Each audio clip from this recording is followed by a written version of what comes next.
And I guarantee you, if this blows up and it comes out that she really did do this, and he'll run away. He'll then get on the bandwagon with everybody else and go, yeah, I knew it, you know.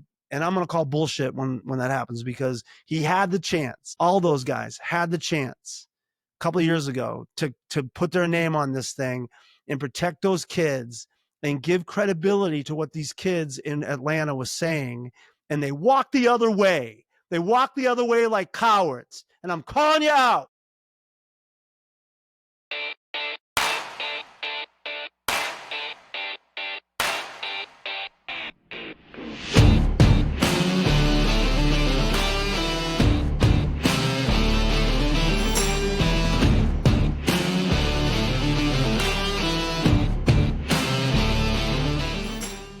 Hello, everybody. Mike Donahue here with Brian May. Hey, everybody. We are coming to you. We've been telling you that we're going to do this every 2 weeks, but as some of you know, because you've watched our last week's podcast, that we having to jump on a little sooner because of some current events. So I want to walk you through what's going on right now. Last Wednesday night, we posted a video where a young man came forward and claimed that he was molested by Jeannie Mayo when he was a high school student at Bellevue Christian Academy. And we put that out, and we know that to be pretty credible, because prior to having him come on about 6 months ago, I think around November-ish, we had Eileen Fires come on. She was a teacher at the school at the time, or she was actually interviewing to be a teacher at the school in Rockford at the time. And she had heard that this had happened with this student. And so she confronted Jeannie Mayo on those allegations. And allegedly Jeannie said that that was true and cried and, you know, and said she had taken care of it. I'll leave all those details out because Eileen, that's for Eileen to unpack. But basically we were putting them on. We knew it was a credible story. And just prior, you know, there's been other things too that we can't talk about now, but we will at some point when we get permission. We do have other people that you know, that this had allegedly happened to as well. So be that as it may, what's kind of happened now is 1,800 people plus have watched the video, and there's been all kinds of things that have been going on. One of the things that I wanted to talk about from the jump is this morning I got a call from a friend of mine, and I really respect this guy. He's a pastor in Florida. And he just basically texted me first, and he said, you know, what's your motive? Like, why are you guys doing this? What's your end game? What do you, and he wasn't doing it snarky. He was really asking me, you know, what it was about. And it just prompted me. Brian and I had a conversation about this, about the fact that, you know, this may seem like this is a witch hunt. This may seem like we're coming after Jeannie Mayo and we're trying to expose her and all her little flying monkeys are around her. That's not exactly true. Here's what our motive is. And this is what I told this guy. I said, we want this podcast to be a platform for people to come and tell their story. That's what this is about. This is about opening up a place where people feel safe and they can tell their story of what happened to them. We know hundreds of stories that may not include sexual misconduct. They may, some of it's spiritual abuse, some of it's just, you know, crazy happenstance things. But bottom line is there's been a lot of abuse and a lot of stories. And so we wanted this podcast to be a place where, you know, they can come and tell their story. Now, I realize that we're going to be attacked. People are going to misread our motives. I had a situation happen this week where Jeannie is slated to speak at a church here in Kearney, Nebraska on November 14th and 15th at Grace Fellowship in Kearney. I contacted, when I found out, the day I found out on a Monday night. Tuesday, I called the pastor at that church and said, hey, I want to give you some information about Jeannie Mayo because there is some allegations, and actually the Assemblies of God, we're not sure exactly how it all went down with the Assemblies of God, but we're pretty sure that they took her papers and put her in some kind of restoration process. I'm going to get back to that in a minute, but that I wanted the guy to know that who he's bringing in, because he confessed to me in the conversation that he really didn't know her.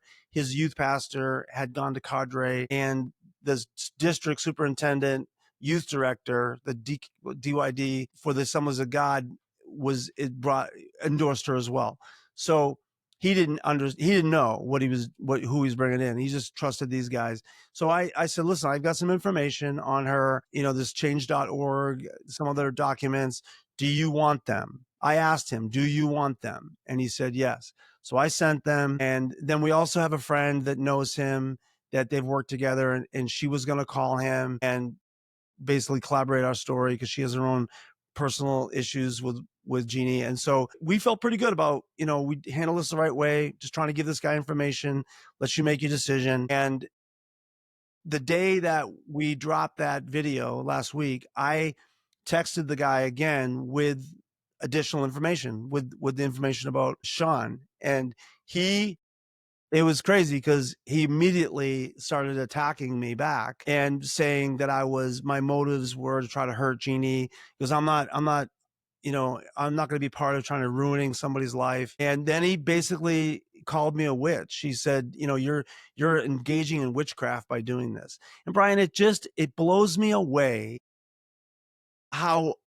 what lengths people will go to protect the perpetrator, right? He didn't ask me once how Sean was doing. He didn't ask me about any of these victims and what's going on with them and what's happening there. He just immediately came to her defense because he thought we were attacking her. And, that's a fine line. I get it. But bottom line is, we're bringing evidence that that's important to him. And I told him that. I said, when I was a youth pastor, I was careful about who I put on my stage. I didn't want anybody just to come. And I have no doubt that Jeannie Mayo would wow that crowd, because she is great on stage. But it's more than that. You don't just bring somebody in to entertain your kids. Spirits reproduce spirits. So that spirit, if she's walking in deception, she's walking in lying, she's walking in perversion, that spirit comes out. It hits your youth groups. I was real protective when I was a youth pastor. So anyways, that was interesting to me, that this pastor at Grace Fellowship, and any of you guys want to reach out to him, it's Grace Fellowship in Kearney. You can Google it. He's still protecting her. And we just checked now, she's still on the website to speak November 14th and 15th. And so, okay. I mean, all I can do is give you the info. If you want to protect her and you want to hide, then go ahead. You want to hide who she really is, or you don't want to do the due diligence to find out more, and what you're doing, and you just want to villainize me. And that's what they do, Brian. They kill the messenger, right? They don't like the message, they're going to kill you. And all right, I mean, if that's what you want to do, you want to call me a witch, the real witch, I mean, I'm going to, anyways, my God. Yeah. Yeah. So a couple things just to reiterate some of the things that you said. I'm 100% in agreement with Mike, and we've stated this on the podcast. The main reason we're doing this, the main reason I started doing this, was I know people who have allegedly suffered various kinds of abuse. I was up close and personal to the whole situation. And I know that when people suffer those kinds of things, that they have trauma. And if you leave that trauma buried, it inevitably is going to have an impact on your life. And part of finding a way to heal is being able to tell your story. Now, and really that's what we want to encourage people to do. Whether you come on this podcast, whether you find a friend, doesn't really matter. But we want to encourage people to tell their stories, because that is, we believe, I mean, neither one of us are counselors or therapists, but through personal experience, I guess I can say that is part of the pathway to finding healing. And as Mike has said, we've talked to numbers, I mean, not an insignificant number of people who have said, yeah, I suffered this way or that way. And as Mike said, not all of it is, sexual in nature. A lot of it is just spiritual abuse, or just, stuff that just you shake your head and think, does that really happen in a church? Yet they've walked away. And sometimes when you're in that situation and nobody else is telling their story, you feel all alone. We want to provide a safe place for people to be able to either tell their story or be encouraged to tell their story, and to know that they're not alone. As we've said ad nauseum, it's not you, it's them. Right. I guess And that. so many people, oh, go ahead. Oh, go ahead. I'll make my second point after you react. So many people have said to us, I'm not willing to maybe come on the podcast right yet, or maybe never, but hearing these stories validates my story. And I think that's really important. It's like it brings justice to it. And I was talking to Brian this morning when I was writing the book Groomed. The first part of that book is my Boston experience, where I was molested by a couple of guys that used some of the same techniques that we're talking about with Jeannie. I mean, it was tough for me to be honest with you. I've heard a lot of these stories from about Jeannie, and that one with Sean triggered me probably more. I had a friend of mine that reached out to me on text immediately after she saw it, and she said, "Are you okay? Because your story is similar." Because when I was in 8th grade, that's what happened to me. These guys took vulnerability. They saw me as vulnerable. I had nobody else. My dad was gone. My mom hated me. My family, uncles, grandfathers, they were all perverts and messed up. So I had nobody. I literally had nobody. And then these guys swooped in and did the same thing. They loved on me. They cared about me. They gave me gifts. They, elevated my status within the group. I worked for a Boston newspaper organization. And so we were, they elevated my status. I mean, honestly, I thought I was on cloud nine. And then they introduced, this new thing, which was sexual molestation. They molested me. Then it's the same thing that Jeannie did to Sean. It was like he had nobody, he had nothing, and she brings him in and gives him everything, gives him status, gives him clothes, gives him, other gifts apparently, and used him. So, what my point is, when I was writing that part, the Boston part, my brother and I reconnected. I hadn't talked to him for years, and he confirmed. He said, "Mike, I want to just tell you this," because he had done a lot of healing in his life, and he said, "You were a scapegoat, and I was in the house, and I saw you get abused by her, and I just want to let you know I'm sorry for not saying anything." He's younger brother, and he said, "But I want to confirm that that really was true." And I remember where I was. I was sitting on my porch, and I just tears are streaming down my face, Brian, because it was like I knew she was wrong, and I knew those guys were wrong. I knew it intellectually, but to have somebody say it, to have somebody say, "No, you're right," that was so healing for me. And that's what I want this podcast to be. I want people to go, "Yes, I saw that too. And I didn't know what to say. I was trapped. I didn't have the power that she had. I couldn't go against that. Her flying monkeys were all around me and they were keeping me at bay and I couldn't do anything." So Amos, there's a verse in Amos chapter 5, verses 24. It says, "But let justice roll on like a river, righteousness like a never failing stream." And if you read the Message version, it really gets into details, a little exaggeration as far as I'm concerned. But basically it's saying, when justice happens, it's like cool water coming over you. And that's what we want this to be. I'm not on a witch hunt. I don't hate Jeannie Mayo. I'm not trying to hurt her. We're trying to give a platform for people to tell their story. If that story includes things that she did, and those chips fall that way, that's the way it goes. That's welcome to the NFL. That's the way it goes. But here's the thing.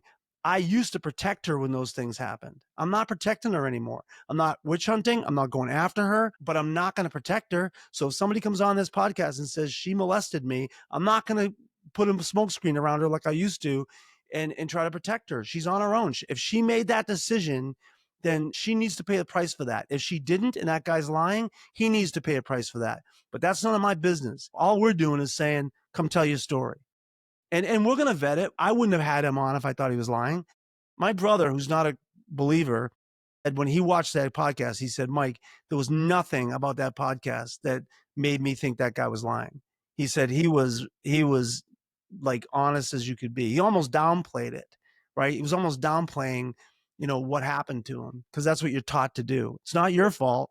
It's not her fault. It's my fault. I shouldn't have been in the room. What the? Oh, I shouldn't have wore that. What the? I mean, that's a bunch of crap. That kid was 16, 17 years old. She was an adult in position of power, and she used it to hurt him. Pay the price, Mrs. Mayo.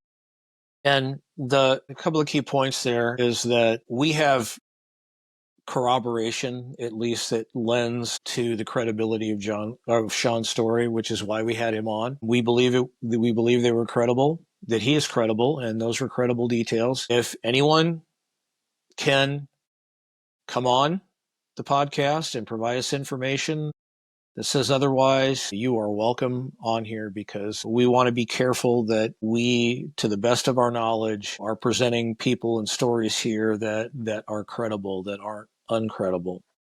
So, echo a couple of things Mike said, and to continue on with my other points. I had coffee with a former student this morning, and I said, look, I don't know.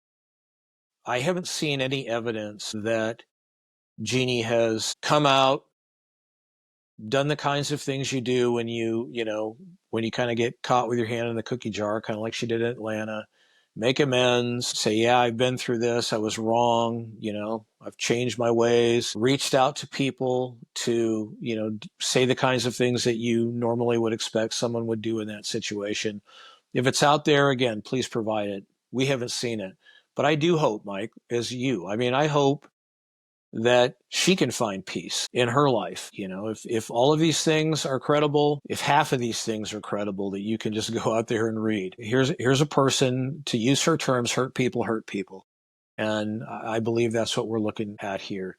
And as well as everybody else who is in that orbit. But the other thing I want to address is something that your pastor friend said this morning. And I want people to understand and be careful, is that there is a system out there that's widespread in the church, where people in power cover for people in power. We've talked about it ad nauseum here. We've talked about Robert Morris, about Brady Boyd. We've talked about all of these kinds of things. We believe that same system is in play here.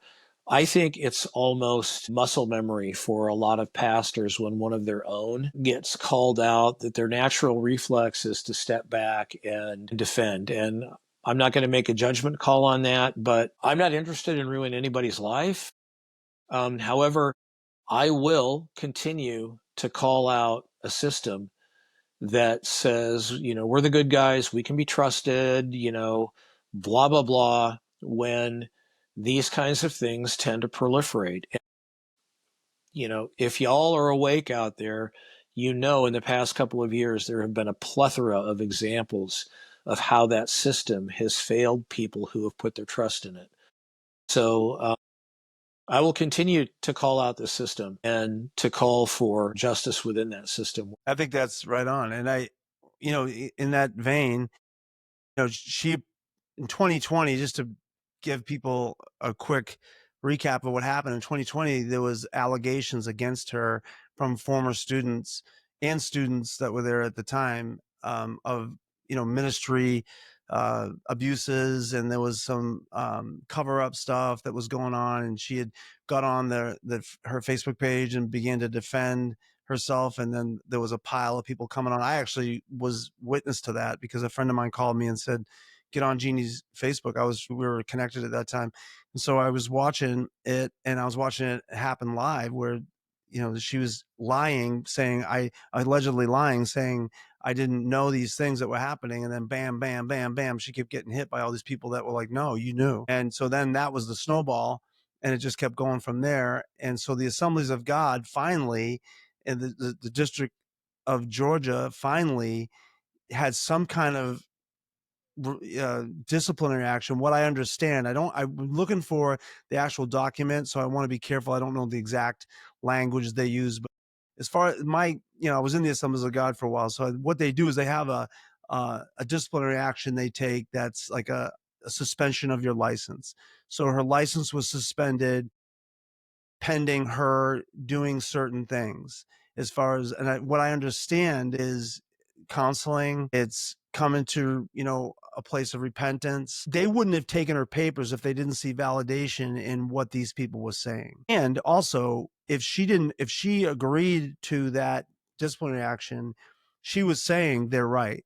Okay, I'll do it. If they weren't right, if they were wrong and they were just, exaggerating or lying, she could just say that, no, they're lying, and I can prove it. But she couldn't prove it, so she went with the discipline. And we have, and I'm gonna put the link here in the notes, but we have a video of her a year ago.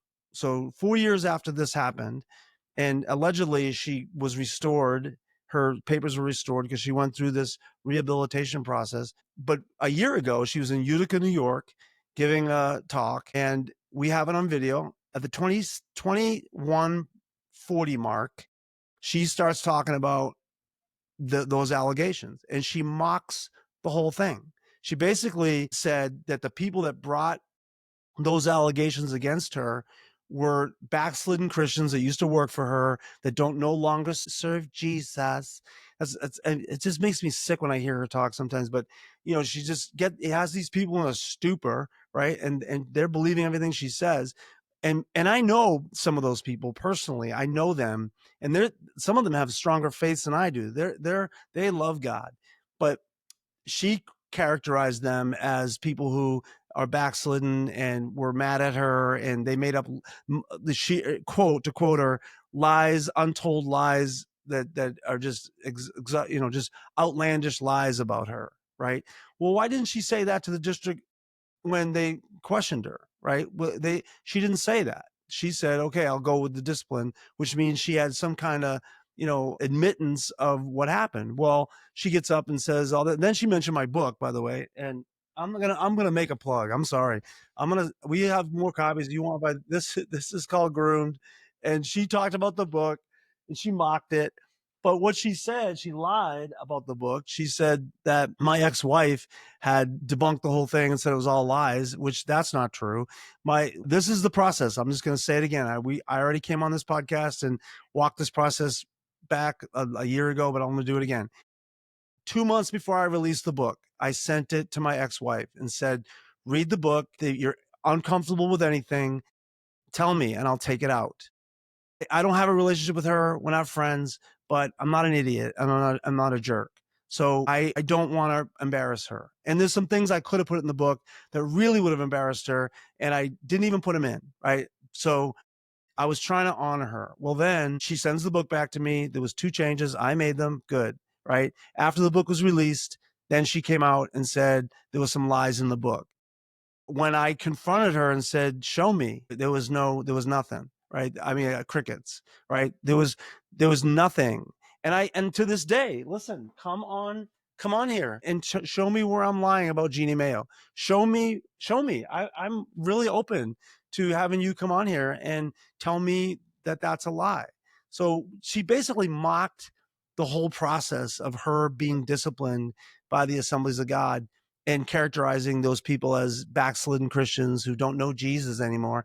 And so that's why they went after her. It just makes me sick, Brian. Yeah, and to be clear, specific circumstances around any discipline that occurred at the time the scandal surrounding the Atlanta Leadership College happened, they aren't 100% clear. And again, I'll just put out that invitation. If someone could add clarity to that, we would love you to come on and talk to us about that.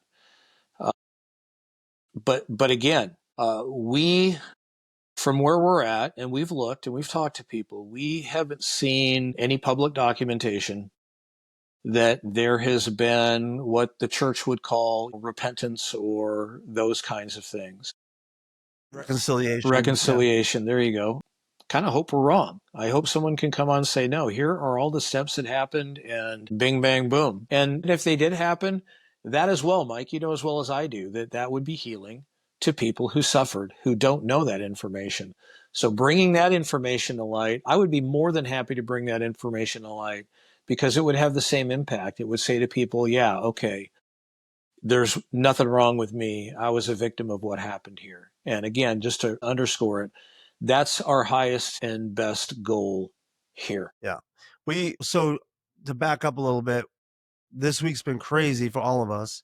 And one of the reasons it's been crazy for me is I've been on the phone with Sean probably, every night since this aired. And something he said to me, I don't think he'll mind me saying this. He said, I want to get counseling. I asked him in the interview, did you get help for this? And he said, no. And part of that is financial. And so we're not ready right now to declare any kind of mechanism to make this happen, but we've kicked around the idea of doing a GoFundMe, and if any of you have any ideas, any comments about that, would love to hear them. I would donate right now $1,000 to a GoFundMe to get counseling, not just for him. And what was so cool about him is Brian, he goes, yeah, I could use the counseling, but there's so many other people too that could use it before me. I'm like, no, Sean, it's okay. You can get it now, man. We'll help you. And I've had some people step up. Our friend Eileen Fires has stepped up and basically said that she'd be willing to talk to him, and your wife has as well. And there's other people that I know. And if you know anybody, we want to get him some help, because he was injured. He was molested by an adult when he was 16. That has repercussions psychologically and emotionally. And we want to help him, and we want to help anybody else out there. And to reiterate what we said at the beginning of this is what this is about. This podcast is not a witch hunt. It is a platform for people to tell their story and get help. And if we can up our game a little bit on getting the help, put resources out, point people to the resources that are out there, that's a great mission. That's a great mission. I'll take that mission.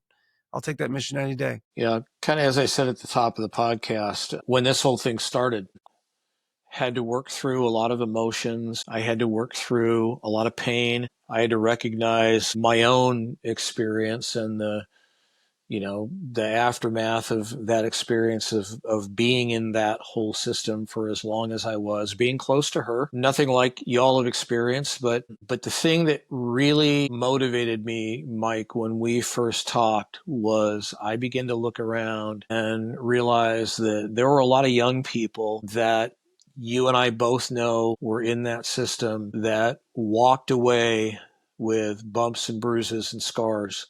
Some more serious than others, some very serious. We've talked to many of those. The idea of justice as you paint it when you read that picture, justice is not revenge. Justice is, just as you said, the message says it's like cool water that rolls over people. I think it can be very, very healing. And I just want to say something to all my Christian friends out there. Some of you are thinking like, well, you just got to forgive and move on. I would agree with the first half of that comment. We need to learn to forgive, and forgiveness is a process. But I believe forgiveness is for us. I believe it helps to begin to release us from that bondage.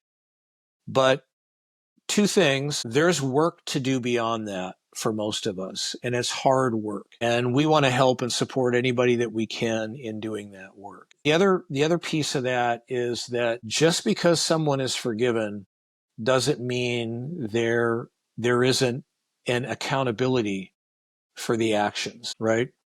Like if Mike came into my yard and shot my dog, I might be able to forgive Mike, but he's going to have to face up to the fact that he came into my yard and shot my dog. I mean, there's consequences for those actions. And I love dogs, by the way. yeah, he wouldn't, if he shot my dog, I would probably shoot you, and then I'd have to face consequences for those actions. But point being, accountability is still real. And don't let people beat you over the head with the forgiveness club, because you can forgive, yet you can still have work to do, yet you can still hope for justice. None of those things are mutually exclusive. I forgive Jeannie. I have forgiven her. I forgive my mom. I've forgiven her, but I'm not reconciled to them because of one word, truth. If my mom walked in truth, we could have a better relationship. If Jeannie Mayo walked in truth, we could have a better relationship.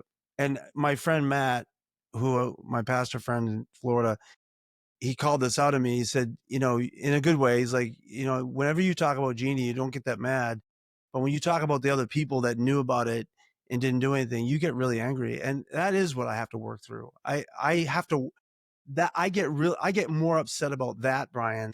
Rick Lormer, Rod Whitlock, Gary Hoyt, Jeremy DeWert, they know, because I've had conversations with all four of those men, Lori Hoyt, Gary's wife. I've had conversations with all of them, and them saying to me they knew she was corrupt and still endorsed her. I just have a problem with that. I just bothers me more.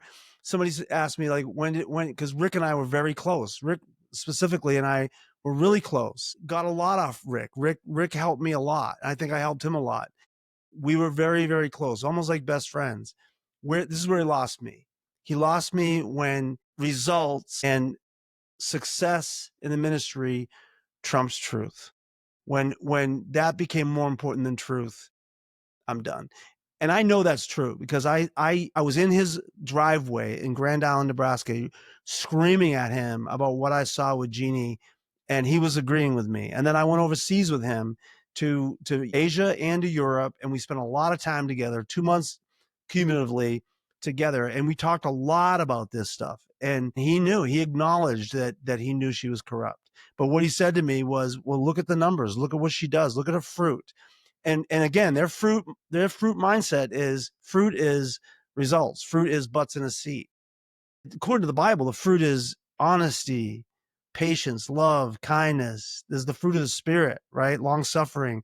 Like that's the fruit that God's talking about, not how big your church is. And that's where he lost me, because he's in love with the numbers. He's in love with success. In my estimation, that's what it looks like to me, because he knows she's corrupt, and he still endorses her. And I guarantee you, if this blows up and it comes out that she really did do this, and he'll run away. He'll then get on the bandwagon with everybody else and go, "Yeah, I knew it," you know. And I'm going to call bullshit when that happens, because he had the chance. All those guys had the chance a couple of years ago to put their name on this thing and protect those kids and give credibility to what these kids in Atlanta was saying. And they walked the other way. They walked the other way like cowards. And I'm calling you out. It's all right.